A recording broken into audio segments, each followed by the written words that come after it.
Hi, guys, and welcome to the Truth Factor. Hello, Helen. Hello, Miss Walter, Mr. Walter, Miss Helen, and Mr. Walters. How are you guys? I am sorry we're late. We had to pick, take a kid to work, pick a kid up, all that good jazz. So it's just one of them things, guys. We just always on the go, always, always, always on the go. Anyway, we got all these articles in the Wixit. We're going to start with the most late breaking. It's this one's not in the Wixit, but it will be by the end of the night. Okay, let's go ahead and get to these, and we'll cover these really quick. Hope everybody had a nice weekend. It was cool. Avery says hi, everyone.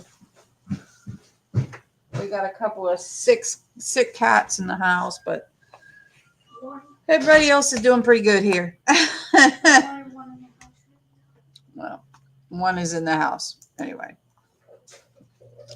All right, this here's the latest breaking. This here is from Gateway Pundit. It's also in the New York Times for those that like mainstream media, but it says breaking: Colorado Supreme Court disqualifies Trump from 2024 ballot.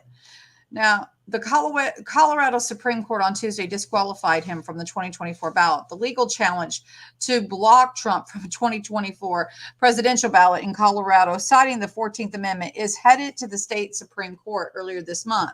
The legal theories are based on Section 3 of the U.S. Constitution, 14th Amendment, which states public officials who have engaged in insurrection or rebellion against the U.S. may be disqualified from public office. Trump has not been charged with engaging in an insurrection or rebellion against the United States. So the state's high court left room for an appeal. The ruling will go into effect on January 4th. The Colorado Supreme Court on Tuesday ruled that the former Trump cannot appear on the state's ballots for the 2024 election, citing the January 6th. But the state Supreme Court stayed its ruling from taking effect until January 4th, subject to further appellate proceedings. The ruling is the first time a state court has agreed that Trump, who is in the front runner of the Republican presidential nomination, should be barred from the ballot in the state because of U.S. constitutional provision barring people who have engaged in insurrection from federal offices. The non-jury trial in Colorado was decided by a biased Democrat judge who already rejected Trump's efforts to shut down the lawsuit seeking to block him from the 2024 presidential ballot, citing the 14th Amendment. The Colorado District Judge, Sarah Wallace, previously ripped Trump's argument against the lawsuit. If the party without any oversight can choose its preferred candidate, then it could theoretically nominate anyone regardless of their age, citizenship, residency, she wrote. Such an interpretation is absurd. The Constitution and its requirements for eligibility are not suggestions left to the political parties to determine in their sole discretion. Similar, the 14th Amendment lawsuits are being fought in states across the nation. Last month, Minnesota Supreme Court flatly rejected a bid to block the president from the primary ballot. So,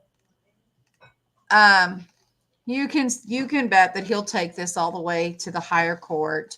I don't see him just laying down taking this, and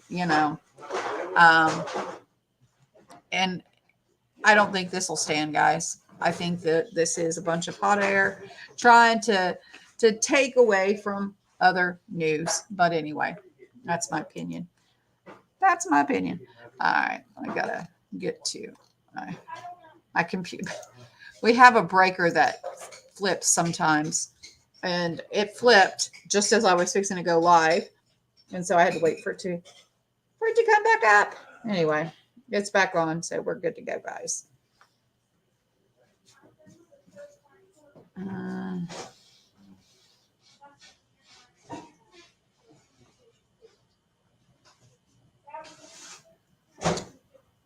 Okay, what are we doing? There we go. All right. Hey there, Ryan. How are you? Hello, Rip Curl. How are you? Good to see everybody. Good to see everybody. All righty.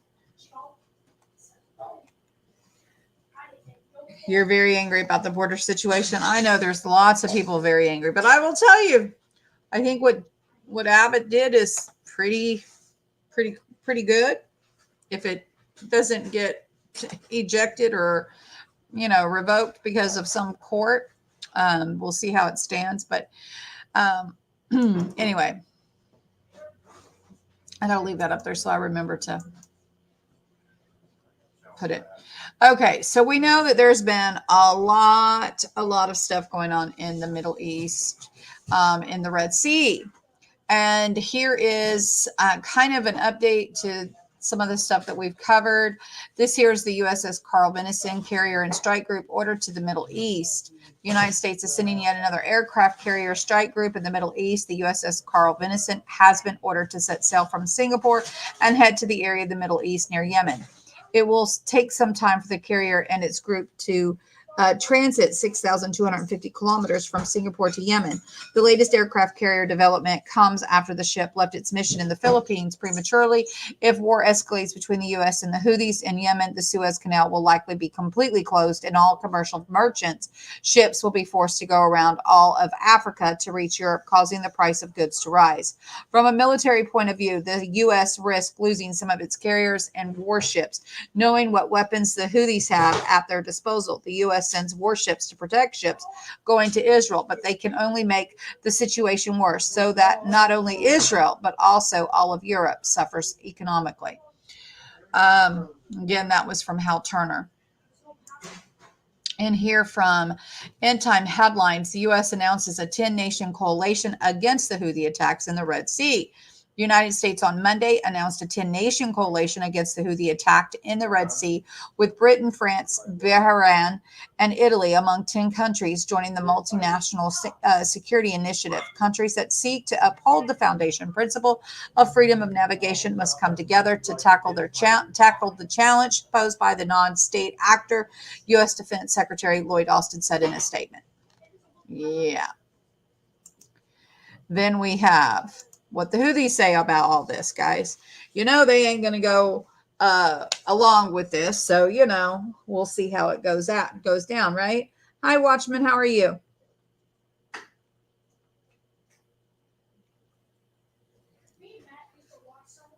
Absolutely. Construction wages are dropping in New Jersey.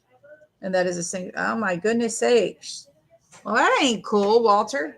Construction workers, they make decent money, but they can't afford to go in the opposite direction. Construction work is hard work. I don't know what field you're talking, but just in the general area, no, it doesn't matter what area. It's a hard area to keep men on jobs as it is. It is absolutely crazy. Okay, so here we have the Houthis vow to keep up attacks after the U.S. unveils details of 10 national naval force. The Houthi attack out of Yemen on commercial shipping in the Red Sea and vital Bab al-Mandab Strait has become daily, resulting in the Pentagon unveiling a multi-nation naval task force to throw out the ongoing missile and drone assault. But the Houthis say they will remain undeterred in operations meant as retaliation for the Gaza war, vowing to keep up the attacks. The American-formed coalition is to protect Israel and militarize the sea without any justification and will not stop Yemen from continuing its legitimate operations in support of Gaza, wrote Houthi spokesperson Mohammed Abdel Salam on X, Twitter, guys. Anyway, so there's a little bit more here, guys, but you guys can see, that the Houthis have declared war on any ship heading to the Israeli ports or that's linked to the country. And so they've made it no secret. They're going to continue. They're saying whatever they plan is not going to stop them. It's not. Anyway, we'll just see how this continues to unfold, and we will keep you guys as in the know as much as possible. All right. Let's see. Then we have here your Irish tipper. I hear you, brother. Uh-oh. Well, let's not get too riled up. Nobody needs to get that worked up.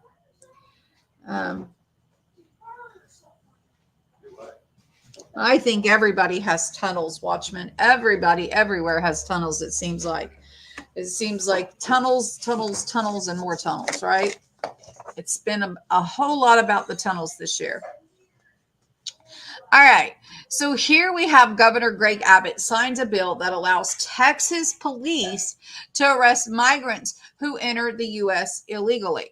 Now, guys, we might add that there's already laws on the book. So how they don't enforce these laws is beyond me. But here we have him signing something else. And now we'll see, we'll see how well this works, right? So Republican Texas Governor Abbott on Monday approved a sweeping new powers that allow police to arrest migrants who illegally cross the U.S. border and give local judges the authority to order them to leave the country, testing the limits of how far the state can go to enforce immigration laws. Opponents have called the measure the most dramatic attempt by the state to police immigration since 2010. Arizona law denounced by critics as the Show Me Your Papers bill that was largely struck down by the U.S. Supreme Court. Immigration enforcement is a federal responsibility, and Texas law is also likely to face swift legal challenges. The law, which takes effect in March, allows any Texan law enforcement officer to arrest people who are suspected of entering the country illegally. Once in custody, they could get either agree to a Texas judge order to leave or U.S. or be prosecuted on misdemeanor charges of illegal entry. Migrants who don't leave could face arrest again under more serious felony charges.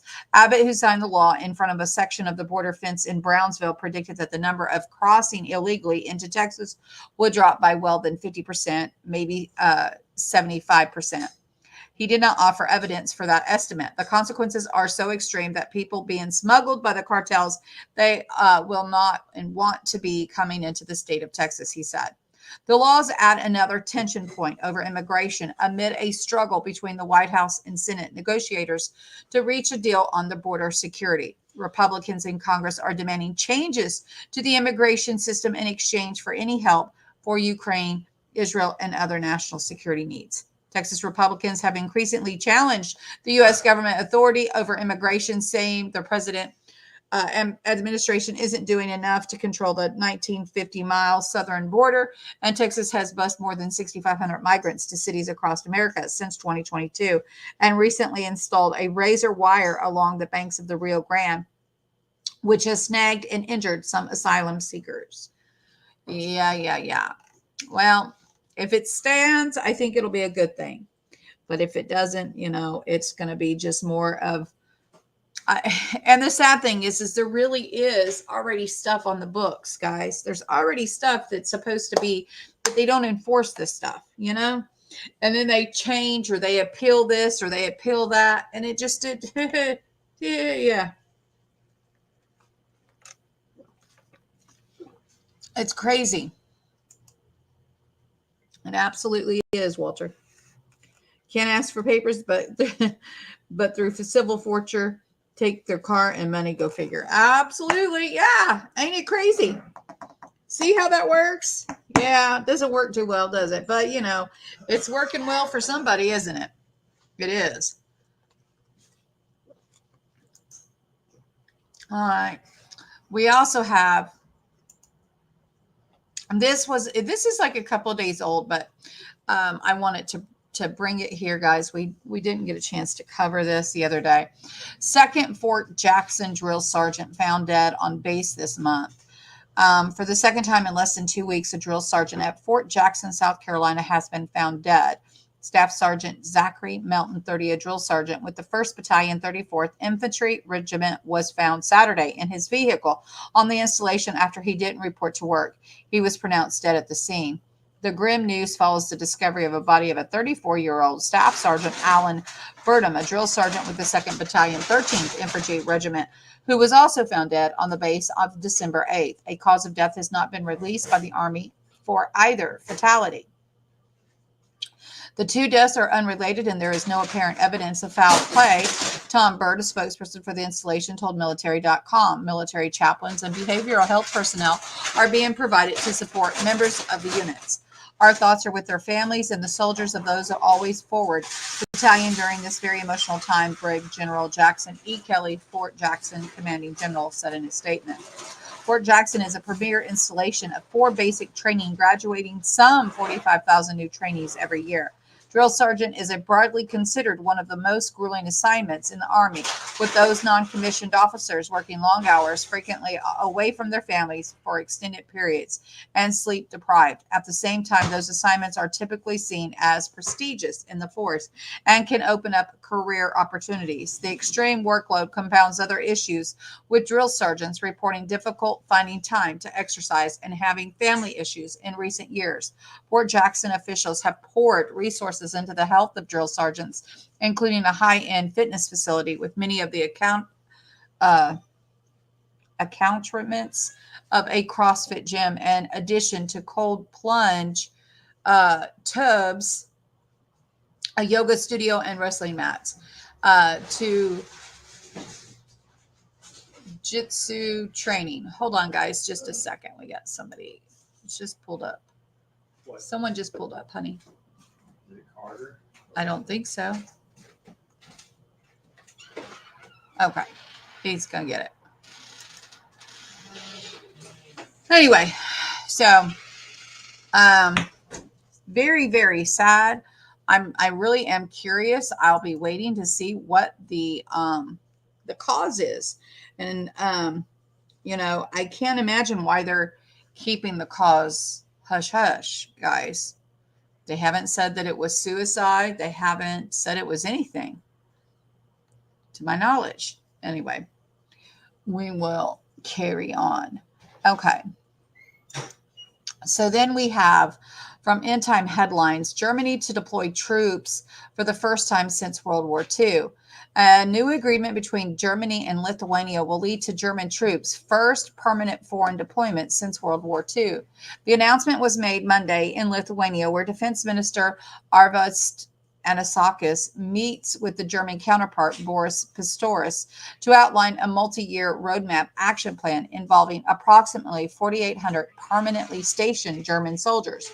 Both officials called the move a historical moment, not just for the nation, but for NATO as well. German troops, including those with families, will be stationed in the Lithuanian cities of Kaunas and Vilnius beginning in 2024, with most troops deployed in 2025 and 2026, a full operation capability expected by 2027. Who's out there? There was a car out there. Okay. In turn, Lithuania has committed to providing all necessary civilian and military infrastructure. The agreement was originally announced in June, but no timeline was presented at that time. The German commitment of permanently stationing a brigade in Lithuania is a historical step for both Germany and Lithuania. Anyway, so that is taking place. And then we have an article from War News 247 about Germany. Germans' worst fears are confirmed. They produce more weapons. Now, I don't know if that's a fear. I guess it could be. But they're saying that the defense minister confirmed what everyone in the West and NATO knew. Russia now produces more weapons than all NATO defense industries.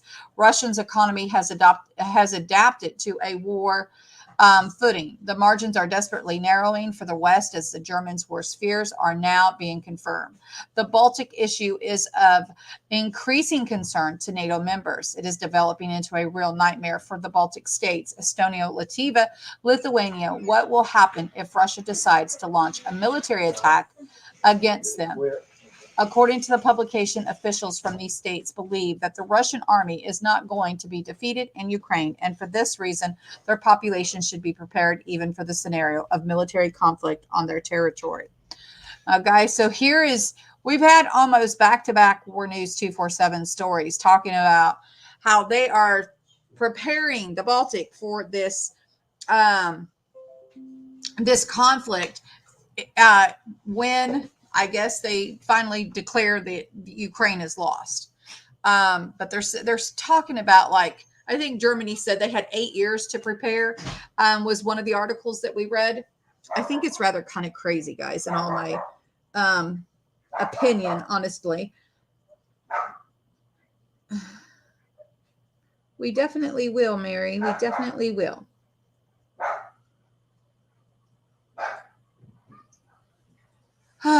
Anyway, it seems to be like really kind of crazy.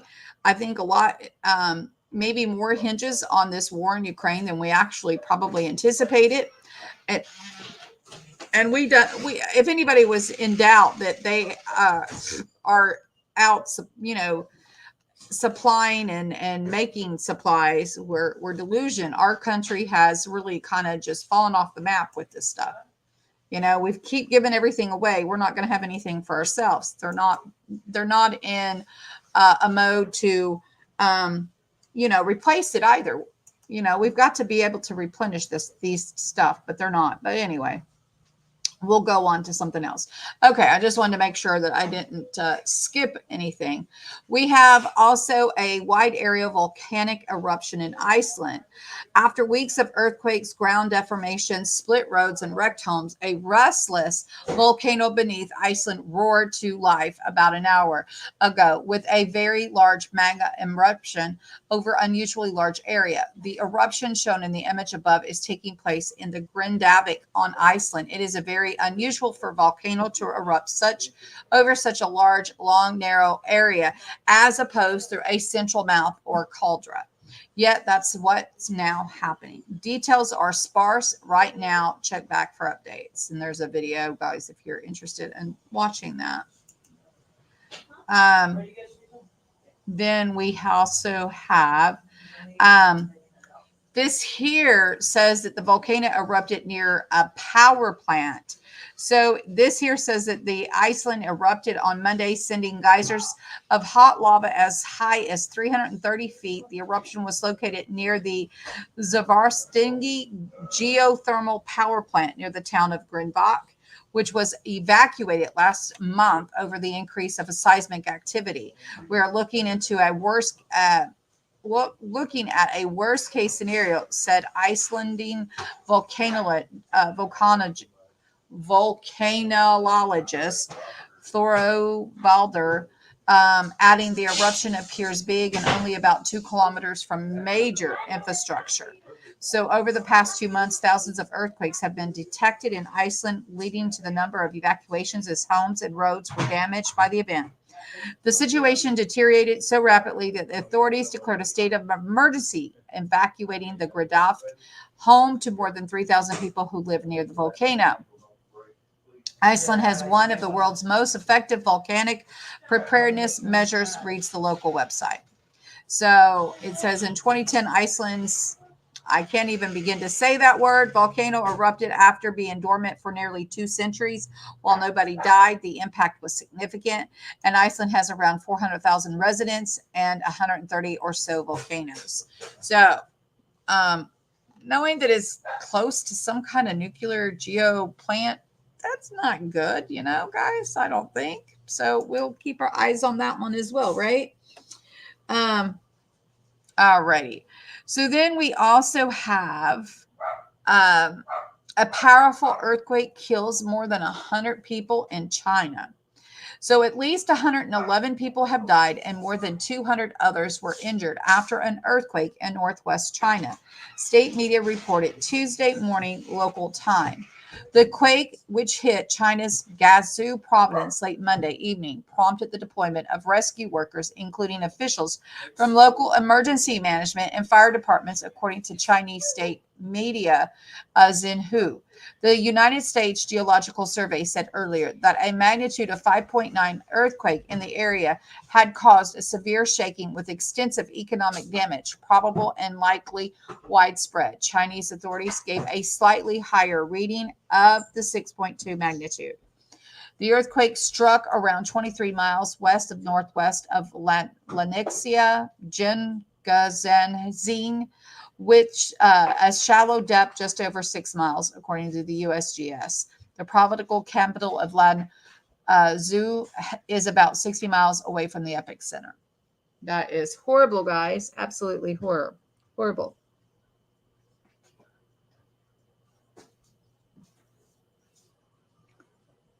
Aw. Oh, you are so welcome, Miss Mary. We will be having prayer tonight. I think I'm going to do it at around 8:30. So if you want to join me back at 8:30, we'll be having prayer tonight, guys. All righty. I also have a couple of for your eyes section. Plague of frogs, toads, and tadpoles. We are going to read this article particularly on the Bible tonight. Causes a multi-car pileup. A biblical plague of toads, frogs, and tadpoles wreaked havoc in Honduras City, even causing a multi-car pileup. The amphibians took over the streets, homes of Calama after heavy rain fell in the area, causing drains to overflow and puddles to form. The outbreak started on December 3rd, according to the locals, continued for at least 3 days. At one point, a pickup truck lost control on the slime left behind and caused a pileup involving at least 5 vehicles, including a tanker, 2 lorries, and a motorbike that was left burnt to a crisp. Gosh, that's gross, guys. Absolutely gross. Wow. Anyway, several people filmed the creature swarming the area, including one man who said, "This scares me. It looks more like the plagues of Egypt," according to the book of Exodus. The second plague of Egypt was a plague of frogs. The account says Moses, at the command of God, brought forth a multitude of amphibians from the Nile, and they then covered Egypt for 3 days. Earlier this month, another biblical plague, this time of locusts, hit Yucatan in Mexico. Miles-long clouds of bugs blanketed the skies, flying through shopping plazas, smacking into the windows of apartment complexes, and gobbling up anything green in local parks. I'll tell you guys, absolutely crazy. And we're going to talk about this tonight in Bible. So I hope you guys will join me. But then, and I put that in the For Your Eyes section and read it to you guys. Go figure. Anyway, there's also this end time headlines. This here article must be a pretty big deal because it's also on Fox News. I seen it on, I don't know if it was from Fox News. Yep. Toad Fox News Digital.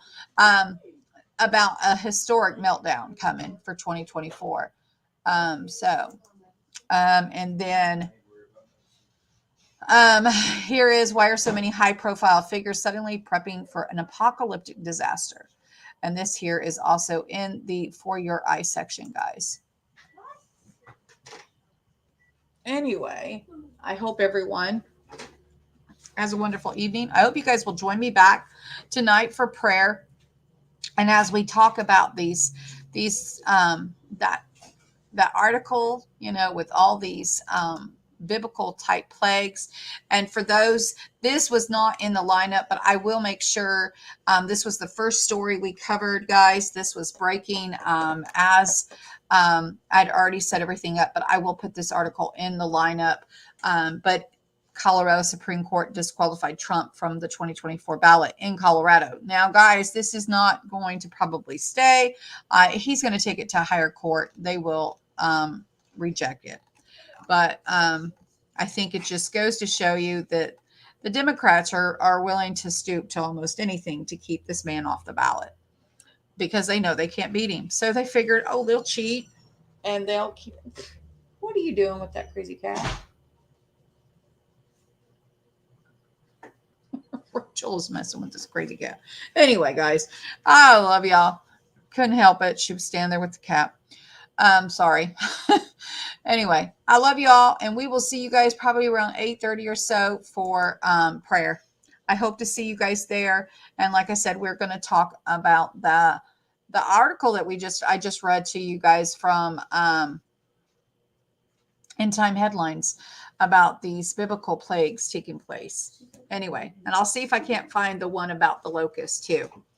Hope to see you guys there tonight. We'll see you guys later. Have a blessed day, and thank you all for joining me this evening. Have a good one, guys. Love you all. Anyway, God is good, isn't he?